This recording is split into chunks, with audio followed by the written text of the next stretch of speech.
Ayan. Eto na yung niluto ko na sinigang na dorada. Siyempre, yung mga gulay. Ayan. Kainan na. Pero hindi, mas gusto kong magkamay. Lalo na kapag ang ulam ko ay puro ng isda. Ayan.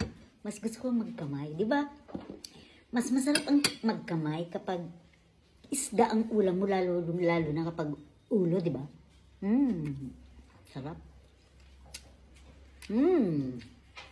Cook with love talaga. Siyempre yung isda ko.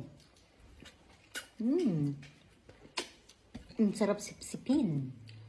Ang sarap. Siyempre, ang postre ko ay yung persimmon. Ayan, binalatan ko na po. Ito ang magiging postre ko. At every time po na kumakain ako ng prutas, alam ba niyo kung anong ginagawa ko? Weird, ano? Hinahaluan ko ng kesong puti.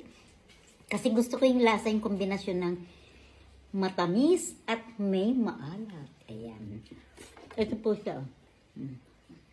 Kesong puti at saka yung persimmon. Kasi, ayan, persimmon. Binalatan ko lang siya. Come on, let's go! Enjoy your meal! Sarap! Inubo ako. Ayan o, sarap diba? Enjoy!